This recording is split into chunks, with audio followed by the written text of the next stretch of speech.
Bismillahirrahmanirrahim. Assalamu alaikum, everyone. After almost 2 years, or I think 1.5 years, I'm going to start again to record and publish the series of lectures which I started earlier during COVID. But now I will try to upload all the lectures of linguistics and literature, all the main topics, one by one, after every day or after every week. So, today's topic is discourse analysis. Discourse analysis is a branch of linguistics, and mostly the students they think that discourse is somehow a difficult subject.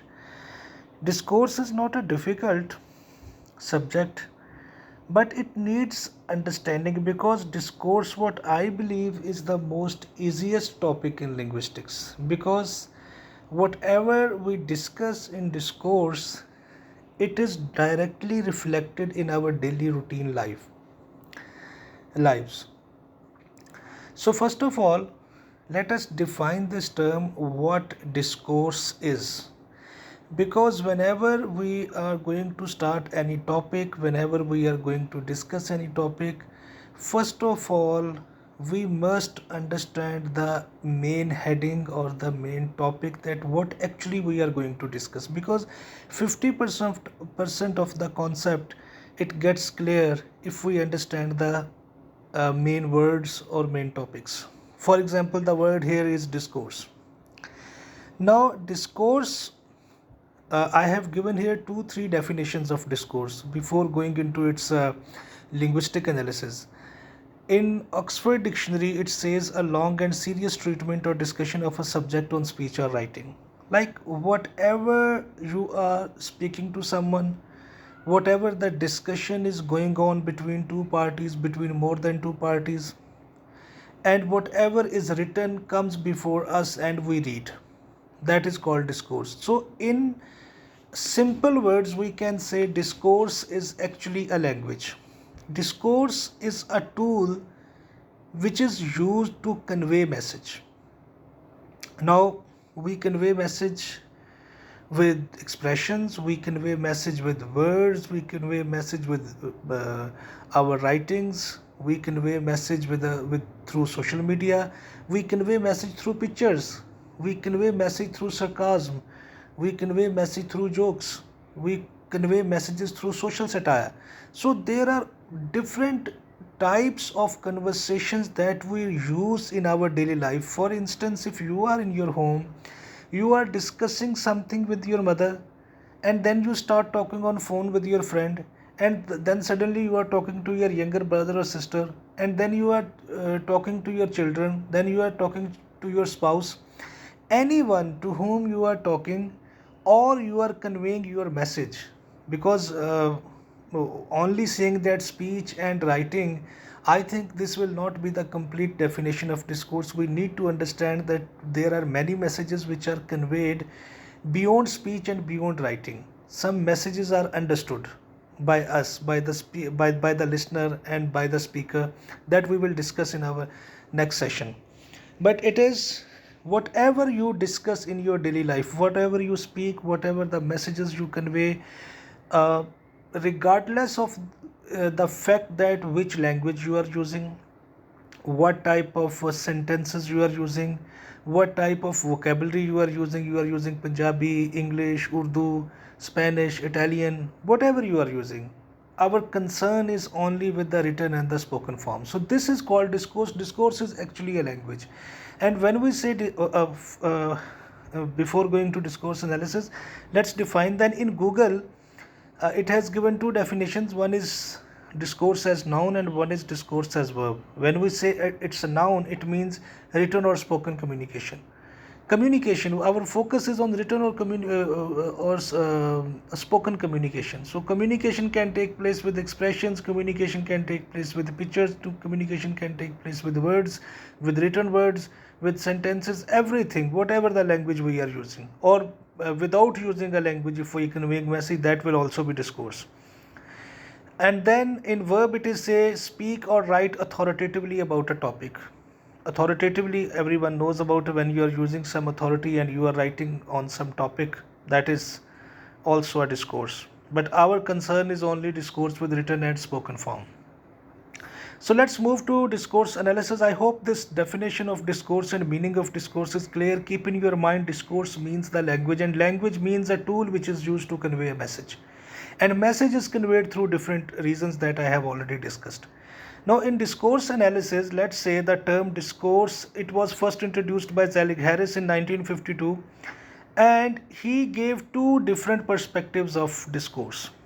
When he first time introduced this term discourse in place of language, then he said examination of language beyond the sentences. Now, how can we examine the language beyond the sentence? One is the sentence spoken by me, one is a sentence spoken by you, one is a sentence spoken by anyone. Then there is a message beyond the sentence. What we speak and what we convey a message. Many a times we speak single word and the whole message is conveyed, and many a times we speak many words. We have to speak different, you can say, a different type of examples and different type of channels, and we have to switch from one channel to another. We have to give different examples to explain, because we have to make our listener understand. If our listener is not understanding what the speaker wants to say, then there is no discourse. Discourse only occurs when the message is conveyed.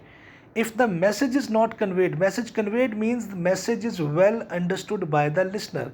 If the message is not understood by the listener, it means there was no discourse. It means the language is not used. If I want to convey a message and I use very difficult language, and I understand that my listener is not understanding, then I have to switch towards somehow normal language, some easy words, which I would believe that it will be easy for the listener to understand. So unless the listener understand, I will keep changing my words, and all of you do the same in your daily lives. And second, he says association between verbal and non-verbal behavior, that I have already discussed. Verbal spoken and non-verbal, definitely unspoken, means the message which has been conveyed beyond the sentence and without speaking when the message is conveyed. Sometimes we look at someone with anger and every message is conveyed that what we actually want to say. Then we have various types of discourse. Like every profession, every area has its own type of discourse and its own type of language. We say discourse of science, the language of science. We say discourse, legal discourse means the language of law. The expressions which are used in law, the one word which is used in law, it gives another meaning, and when it is used in normal language, it gives another meaning. So there are different words which are associated with different professions, and every type of profession and every type of class, it has their own specific discourse which can only be understood by the concerned people. Then we have that central focus of the discourse analysis is to find out and analyze that the most important about discourse is this line, that what the meanings are and how they are realized in text and context. Like you are speaking a sentence, the sentence is giving a proper meaning, a dictionary meaning. Then, but if we only follow the dictionary meanings, definitely we will not be able to understand the message.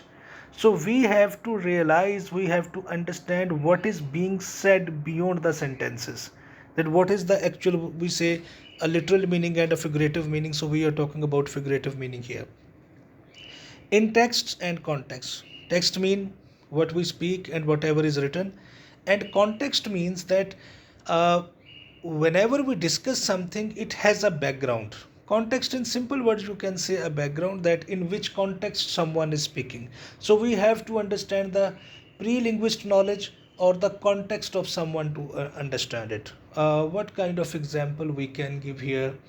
um, like if you are studying in a class, and while doing in the class, for example, you 7 8 10 people, you are on cafe, and someone has not paid the money. One of your friends, he promised that he will offer you a some burger or something, some eatable. Then you go there. When you come back to, when the time comes, and the cafe person or the cafe owner or the waiter or someone who takes the money there, The cashier, he asks you to give the money, and your friend refuses. He says that I don't have any sort of money, and you start looking at each other. No, you can't say anything to him. You will say a lot of things to him, but you would have to pay the money. So you have paid the money. Your friend has, deceived you. He must be smiling. You come into the class, and now you are sitting in the class. Now there is a formal setting. A teacher also comes into the class. Now, one of you, those 8 students, those who were on the canteen, one of you says that, sir, people are very, people are very hypocrite. First they promise and then they break it. Now, the 8 people who were on the canteen, 8 to 10, they will all have a smile on their face because they will understand that in which context this sentence is spoken. The context is that something that has already happened in the canteen. The friend has promised to pay, but he has refused at the end time, when they asked for the money. So this is called the context, and whatever we speak in our daily lives, it is always spoken with the context. Without context, we can't convey our messages. Then we have there are 3 perspectives of discourse. Generally, discourse as language above the sentence that we are already discussing, and discourse as language in use. It means that what kind of language we are using by our tongue, the sentences and the words which are spoken. And discourse as social practice. Social practice means the language which you are using in your street, the language which you are using with the people in society, whatever the language you are speaking, and how the messages they are conveyed and they are perceived. And to understand this discourse, we need to understand one specific thing. Like, social practice means when you are talking in a society, you know the norms and the culture of the society. For example, in Sraiki, the Sraiki people, they have one word, like they show their 5 fingers to someone and it is an abuse. Like if you show your 5 fingers with full open hand to someone, it means that you are abusing him and there will be a quarrel, there will be a brawl. But at the same time, if you go to Lahore or Islamabad and you are showing your 5 fingers to someone, no one will understand what do you want to say. So this is called a kind of a social practice and understandability and the culture and norms of the society. Because whenever we convey a message, the speaker and the listener must understand the code words of that particular area or that particular society or that particular class or profession.